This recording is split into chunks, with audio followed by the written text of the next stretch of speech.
یہ جب دل کی بیماریاں ختم ہو جائیں گی تو معاشرے میں بھی امن پیدا ہو جائے گا۔ اور جو آدمی اس کی نصیحت کو اپناوت کے سینے کے ساتھ اس کی جو ہے وہ مشابہ، ایسے آدمی کے سامنے قرآن اس کو دینا ایسے ہے جیسے خنزیر کے ہاتھ میں، اس خنزیر کے اوپر جو ہے وہ موتیوں کا ہار پہنانا۔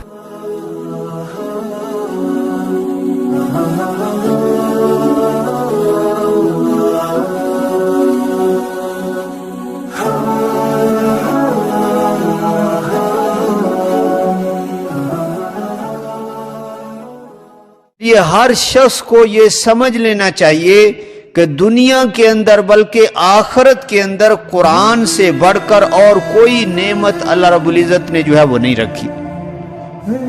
اور جس کو اللہ بصیرت دے اور اس کی دل کی آنکھیں کھولے تو وہ اس کو خوب سمجھ لیتا ہے۔ اور یہ قرآن کریم وہ اللہ کی نعمت ہے کہ جو اللہ رب العزت نے بھیجی، قرآن کریم بھیجا اور ایسی پاکیزہ جگہ پر اس کو اتارا کہ جس سے پاکیزہ جگہ اس کائنات کے اندر جو ہے وہ کوئی نہیں تھی۔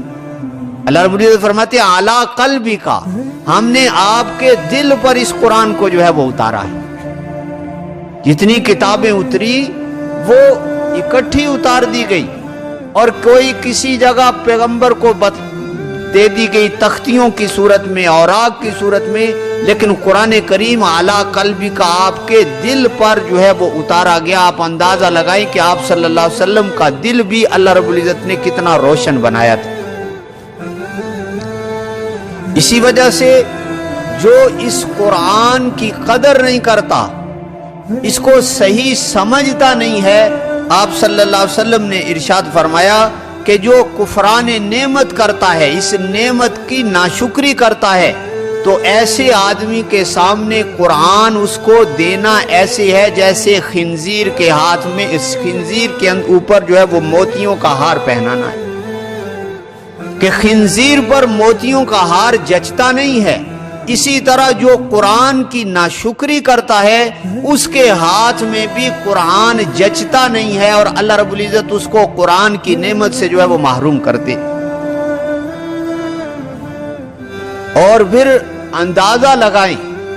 کہ قرآن جب سینے کے اندر انسان محفوظ کرتا ہے تو اس کا سینہ نبوت کے سینے سے مشابہ بنتا ہے،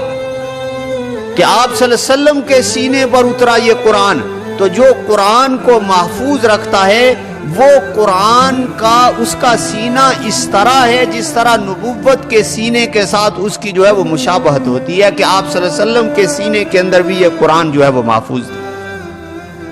تو فرمایا یا ایھا الناس قد جاءتکم موعظۃ، نصیحت آ گئی تمہارے رب کی طرف سے۔ موعظت کسے کہتے ہیں؟ کہ جو چیز، موعظت اس کو کہتے ہیں جو غلط کاموں سے روک دے، تنبیہ کرے کہ بھئی یہ غلط کام ہے، اسے بچ جاؤ۔ قرآن کریم سب سے بڑی موعظت ہے کہ انسان کو غلط کاموں سے جو ہے وہ روکتا ہے۔ اور جو آدمی اس کی نصیحت کو اپنا لے، غلط کاموں سے رک جائے، تو آگے فرمائے شفاء لما فی الصدور، اس کے سینے کے اندر اللہ رب العزت شفا دے دیتی ہے، بیماریوں سے جو ہے وہ بچ جاتا ہے۔ کیونکہ انسان دو چیزوں سے مرکب ہے، ایک جسم ہے، ایک روح ہے۔ جسم کے ساتھ، جسم کا بھی تعلق دل کے ساتھ ہے، دل رک جائے تو جسم بھی ختم، اور روح کا تعلق بھی قلب اور دل کے ساتھ ہے، کہ جب روح قلب سے نکل جائے تو انسان جو ہے وہ ختم ہو جاتا ہے۔ اسی لیے جسمانی صحت کا تعلق بھی دل کے ساتھ ہے، اور روحانی صحت کا تعلق بھی جو ہے وہ دل کے ساتھ ہے۔ آپ نے ارشاد فرمایا الا ان فی الجسد مضغہ، کہ دل انسان کے جسم میں ایک لوتھڑا ہے کہ جب یہ بیمار ہو جائے تو پورا جسم جو ہے وہ بیمار ہو جاتا ہے۔